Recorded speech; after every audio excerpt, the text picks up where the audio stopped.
সারা সপ্তাহ সমস্ত গুরুত্বপূর্ণ খবর এক ভিডিওতে। শুরুতে দেখে নিই এই সপ্তাহে দেশ জুড়ে কি ভাইরাল হলো। ইনস্টাগ্রামে রেবেকা পিন্টোর একটা ভিডিও ভাইরাল হয়। Stop bathing in winters. Not bathing in winters can increase your lifespan by 34%. যেখানে উনি জানান শীতকালে কম স্নান করলে আপনার আয়ু 34% বেড়ে যাবে। আর এটা শোনার পর হোস্টেলে থাকা ছেলেরা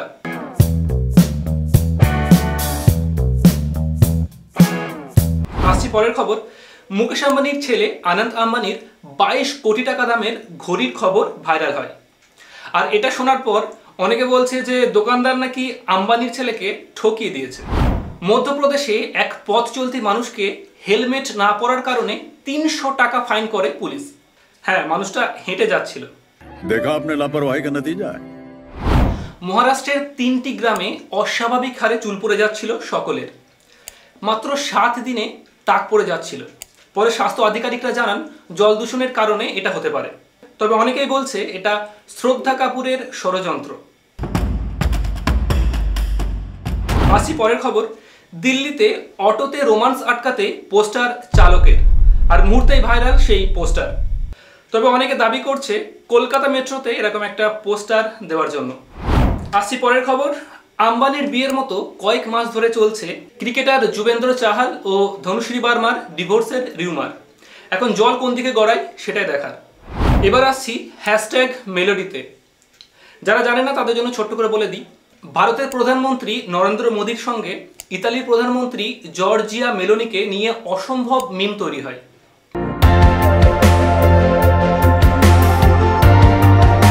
তবে সূত্রের খবর এনারা শুধুই বন্ধু। ইতালির প্রধানমন্ত্রী মেলোনি এবং ভারতের প্রধানমন্ত্রী মোদি, এই দুটো নাম মিশিয়ে তৈরি হয় হ্যাশট্যাগ মেলোডি। আর ইন্টারনেটে যে এরকম মজার জিনিস ঘুরে বেড়ায় সেগুলো ওনারাও জানেন। গত বছর G7 সামিটে ইতালির প্রধানমন্ত্রী এটা পোস্ট করেন। Hello from the melody team. বেশ, লোকজন কমেন্টে ভাবি বলা শুরু করে। মোদিজি এই প্রথম কোনো পডকাস্টে গিয়েছেন যেখানে এই হ্যাশট্যাগ মেলোডিকে নিয়ে প্রশ্ন করা হয় মোদিজিকে। উনি কি বললেন শুনুন। আপনি ये मीम्स नहीं देखे? नहीं वो तो चलता रहता है। मैं उसमें अपना टाइम खराब नहीं करता हूँ। তবে আমি এখন একটা স্বপ্ন দেখছি যে ভারতের প্রধানমন্ত্রী নরেন্দ্র মোদীর সঙ্গে ইতালির প্রধানমন্ত্রীর বিয়ে হচ্ছে, গোটা দেশের লোক বরযাত্রী যাচ্ছে, আর রাহুল গান্ধী যাচ্ছে মামার বাড়ি। ইনি হচ্ছেন অভিষেক কার। ইনি যার তার পডকাস্টে গিয়ে যা তা কথা বলার জন্য বিখ্যাত। আসামকে নিয়ে এই ভুল ইনফরমেশন দেওয়ার কারণে আসামের মুখ্যমন্ত্রী টুইট করে এনাকে শায়েস্তা করতে বলেন।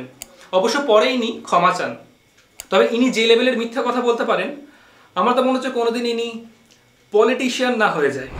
গত বছর ইনফোসিসের কো-ফাউন্ডার নারায়ণ মূর্তি বলেছিলেন সপ্তাহে 70 ঘন্টা কাজ করার কথা। এবার সেই আগুনেই ঘি ঢাললেন এলএনটির চেয়ারম্যান। ইনি বলেছেন সপ্তাহে 90 ঘন্টা কাজ করাতে চায়। রবিবার মানুষ বাড়িতে বসে কি করে, নিজের বউকে দেখে সময় নষ্ট না করে কাজ করা ভালো। তবে একজন এনার ছবি লরেন্স বিষ্ণয়কে ট্যাগ করে লিখেছেন, ভাই সালমান খানকে ছাড়, পারলে এনাকে ধর। According to Indian labour law সপ্তাহে 48 ঘন্টার কাজ করানোর নিয়ম আছে। মালদার এক মহান শিল্পী জাতীয় সঙ্গীত গাইলেন ডিজে বাজিয়ে, র্যাপ করে। স্বাভাবিক কারণেই এই ঘটনাকে কেন্দ্র করে বাংলা জুড়ে তীব্র নিন্দার ঝড় উঠেছে। জাতীয় সঙ্গীত সিনেমাতে ব্যবহার করার জন্য বা ব্যান্ডে বাজানোর জন্য আলাদা আলাদা নিয়ম রয়েছে। তবে এই হানি সিংয়ের উত্তরসূরি জানেন না যে জাতীয় সঙ্গীত 52 সেকেন্ডের মধ্যে গাইতে হয়। আসছি পরের খবরে। ইনি যোগরাজ সিং, মানে যুবরাজ সিং এর বাবা। একটি সাক্ষাৎকারে ইনি বলেন, मुझे तो हिंदी लैंग्वेज ऐसी लगती है जैसे कोई औरत बोल रही हो। तो वो आपको पसंद नहीं है कि ये पसंद है। फिर जब औरत बोलती है तो बहुत अच्छा लगता है। जब मर्द हिंदी बोलता है ऐसा लगता है ये क्या बोल रहा है, ये कौन आदमी है, मुझे वो डिफरेंट लगता है। तो मर्दों की भाषा कौन सी है? मर्दों की भाषा है कि किया हाल भाजी ठीक ठाक हो। ठीक है जी, ठीक है जी। चढ़ती कला वाहिगुरु जी दा खालसा वाहिगुरु जी की फतेह। आ लैंग्वेज। আর এটা শোনার পর বাংলা পক্ষের গর্গ চট্টোপাধ্যায় 2024 সালে যে 10টি আর্টিকেল সব থেকে বেশি পড়া হয়েছে তার তালিকা বের করেছে বাংলা উইকিপিডিয়া। রবীন্দ্রনাথ ঠাকুর, মোহাম্মদ ইউনুসের সঙ্গেই তালিকায় নাম রয়েছে মিয়া খালিফার। কে বলে প্র্যাকটিক্যাল ক্লাসের পর ছেলেরা থিওরি ক্লাস করে না?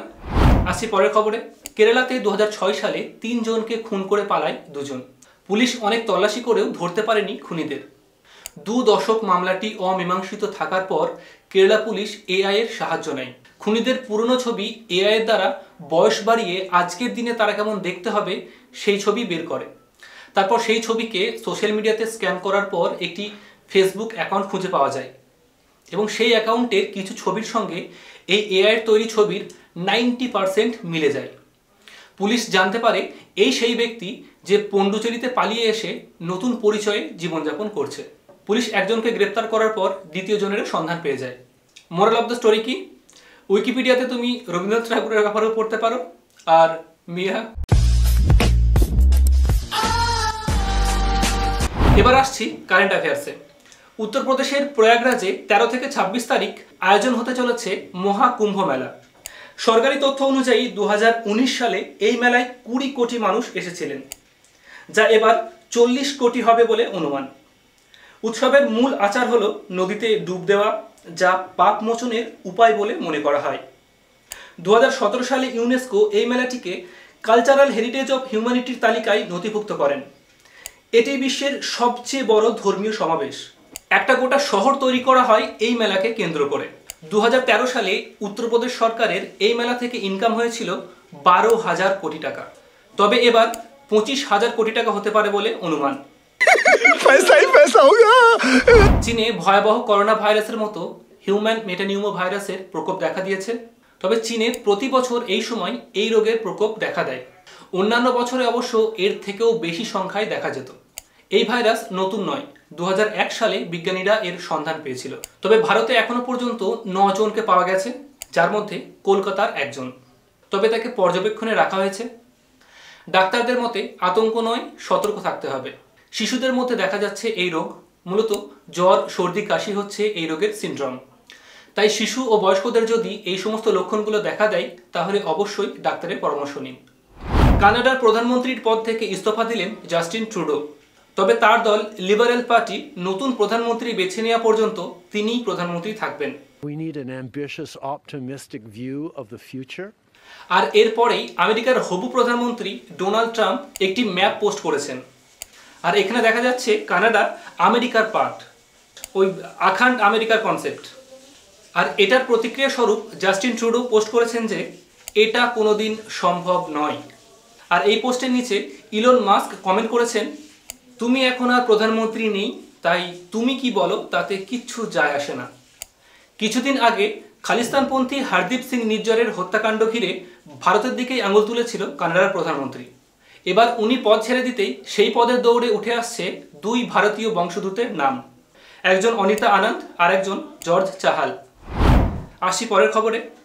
দাবানলে পুড়ছে আমেরিকার দ্বিতীয় বৃহত্তম শহর লস অ্যাঞ্জেলস। প্রত্যেক বছর দাবানল দেখা গেলেও এত ভয়ঙ্কর রূপ আগে কখনো দেখা যায়নি।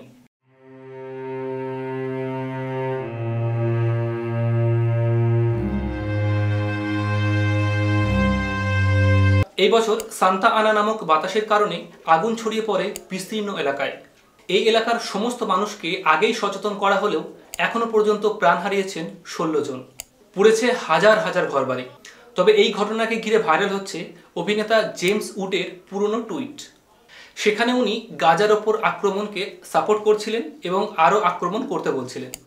আর এই আগুনে ওনারও ঘরবাড়ি পুড়ে ছারখার। আসি পরের খবরে। বাংলাদেশি পাচারকারীদের ধরতে গিয়ে সীমান্তে প্রবল অশান্তি দেখা দেয় বাংলাদেশি দুষ্কৃতী ও ভারতীয় সেনার মধ্যে। বাংলাদেশ বা বাংলাদেশিদের সাহস দিন দিন বেড়েই চলেছে। ভারত ও বাংলাদেশের বর্ডার 4096 কিলোমিটার লম্বা, যার মধ্যে 916 কিলোমিটার এখনও কাঁটাতারবিহীন। এদিন মালদা, কোচবিহারের গ্রামবাসীরা জোর করে নিজেদের খরচে বেড়া দিলেন। অবশ্যই ভারতীয় সেনাদের সমর্থন ছিল আর বাংলাদেশি সেনাদের আপত্তি। এবার আসছি রাজ্যের খবরে। বাংলা জুড়ে চলছে বিজেপির সদস্য সংগ্রহের অভিযান। বাংলায় 1 কোটি সদস্য সংখ্যার টার্গেট দিয়েছিল অমিত শাহ, কিন্তু 42 লক্ষের মধ্যেই থেমে গেল বিজেপি। এই ডেটা দেখা গেছে পশ্চিমবঙ্গের যারা মেম্বারশিপ হয়েছে, এই ধরুন আজকে আমি যদি 40 লক্ষ অবধি ধরে নিই, তাহলে পরে এই ডেটার যে ফর্ম ফিল আপ হয়েছে প্রত্যেকটি কলাম দেখে 90% কলাম ফুলফিল করা হয়েছে। অর্থাৎ তথ্য সমৃদ্ধ মেম্বারশিপ, যেটা সব থেকে গুরুত্বপূর্ণ। কোয়ালিটি মেম্বারশিপ, কোয়ান্টিটি এখানে ম্যাটার করে না। মানে যা টার্গেট ছিল তার অর্ধেকও হয়নি। সফেদ কাপড়া ও প্রশ্ন হচ্ছে, এই রাস্তায় দাঁড়িয়ে মিসড কল দেওয়া সদস্যরা কি আদৌ ভোট দেবে বিজেপিকে? আর এই তথ্যগুলো নিয়ে কী বা করেন এই দলগুলো? তৃণমূলেরও একটা সিমিলার ক্যাম্পেইন ছিল, নাম দিদির দূত। সেখানেও নানান তথ্য নেওয়া হতো। রাজনৈতিক দলগুলো এই তথ্যগুলো নিয়ে কি করে জানেন?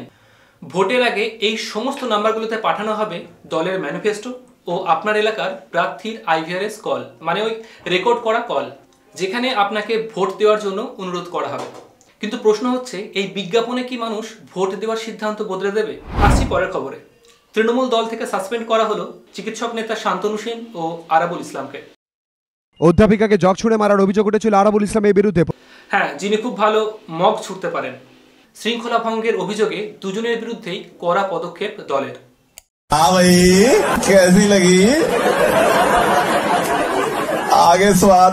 তবে অনেকেই বলছেন এটা অনেকটা হকি খেলার লাল কার্ডের মতো ব্যাপার, মানে একটু বিশ্রাম নিন, লেবু জল খান, তারপর আবার খেলতে ডেকে নেওয়া হবে।